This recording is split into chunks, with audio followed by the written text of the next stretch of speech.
Hey everyone, and welcome to Apex Insider. In this episode of the show, we'll be getting under the skin of the UK's flagship airline, British Airways, which is this year turning 100.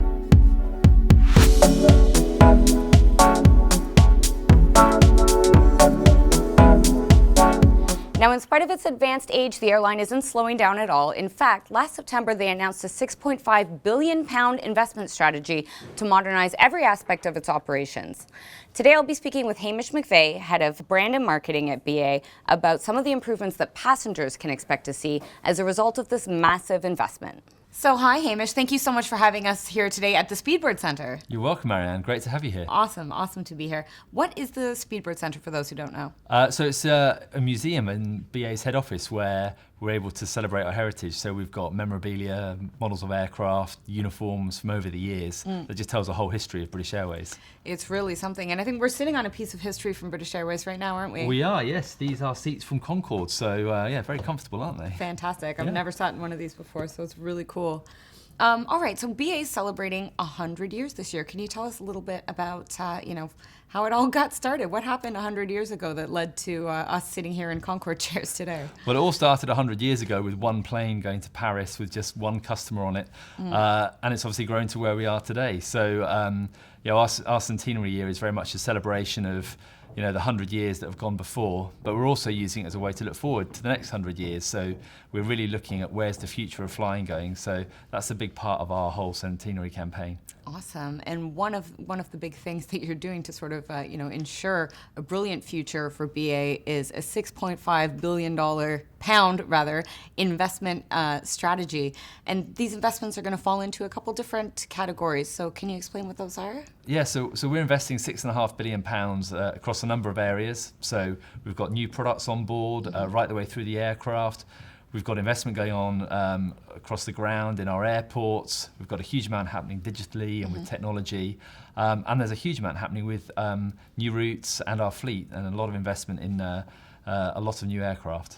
Okay, and speaking of new aircraft, BA has just taken delivery of a new baby from the airplane stork. It's an A350, your first one.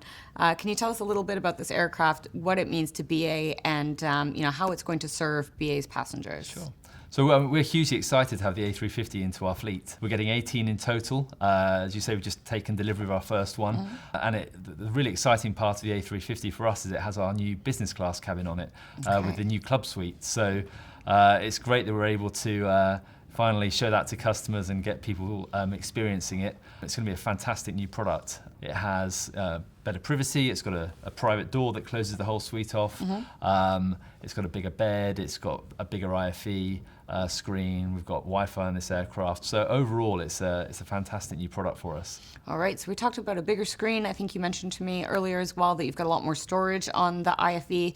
Can you talk a little bit about the Inflight Entertainment experience and who is your partner there? Also in terms of the seats and the whole new suite product, who are you working with, and the Wi-Fi?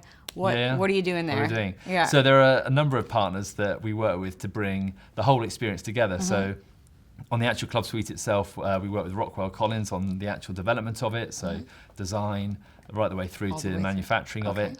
Panasonic, we've got the latest Panasonic IFE on board, as well as Panasonic Wi-Fi. We've also, in Premium Economy, we've also brought over our latest Premium Economy seat, which we recently rolled out on our 777s at Gatwick. And then back to club, we've also got a number of other partners. So we've been working for a while now with the White Company, who are obviously fantastic British luxury brand. They provide all of our bedding and amenities. And we know that's really helped improve the sleep for our customers on board. Good.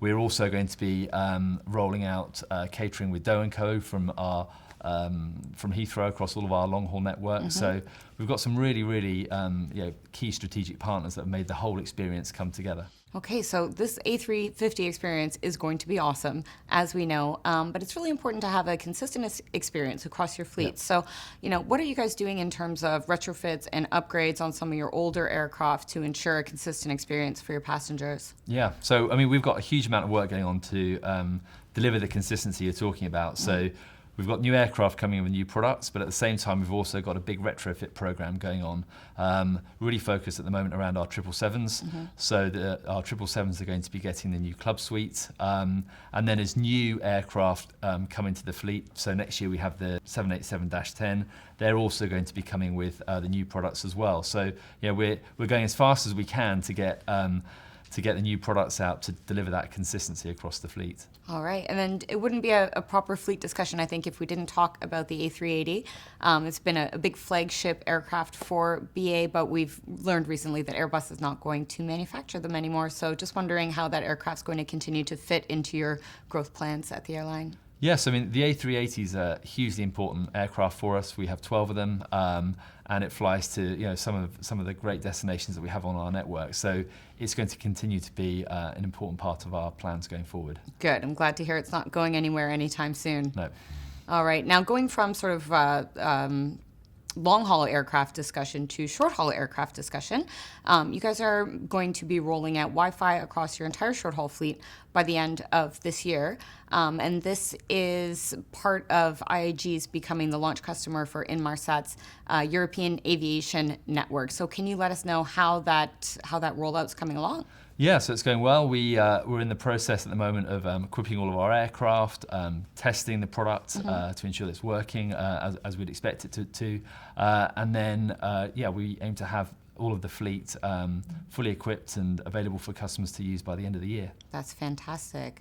All right, now let's go from, I guess, the experience in the air and talk a little bit about how you guys are investing some of that £6.5 billion in the experience on the ground. So we've got a number of things happening across the ground experience. So we've got biometrics that we are introducing in airports that are really there to help speed up the time it takes to board an aircraft. So it's good for customers, it's good for us operationally. So we already have that in places like Orlando, Los Angeles, New York, and here at Heathrow as well. We also have new lounges that we're opening. So this year we've already completed the renovation of our lounge estate in New York's JFK at Terminal 7, and that's already getting some great feedback from customers, and we've increased the footprint of the lounge space there as well. We have just opened our new lounge in San Francisco, which is a great addition to the lounge estate that we have, and later this year we're also going to be opening a new lounge in Geneva. And then beyond 2019, we have further plans as well for some of the other lounges across the network. So, lounges are a really important part of the whole experience, so we will keep investing in them. Amazing. All right, and then just finally, you're the head of brand and marketing, so I would love to just sort of ask about brand perception for BA, and what are you guys doing in terms of the way that you want the public to perceive your brand?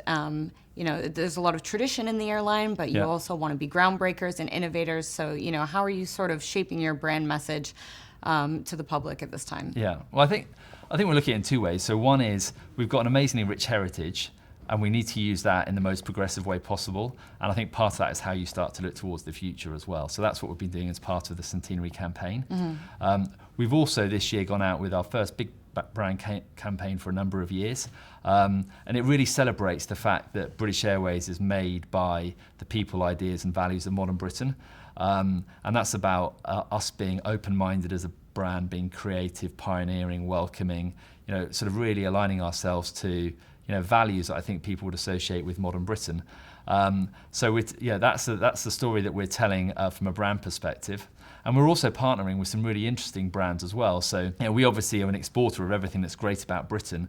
And this year we started working with some really great, interesting British brands. We're already working with some great brands like the White Company, as I mentioned earlier. But we've started a partnership this year with Brewdog, who have actually brewed a special beer for us, Speedbird 100. We've also had Alice Temperley creating some great products for us in first class. We've got Oswald Boateng, the Savile Row designer, who's designing our new uniforms. So we've got a number of British brands that we're working with that are really bringing, I think, a really interesting new angle to our brand and our customer experience. Well, that's all the time we've got for this episode of Apex Insider with British Airways. Make sure you subscribe to our YouTube channel for more videos just like this, and don't forget to follow the Apex Association on social media. Thanks, and see you next time. Bye.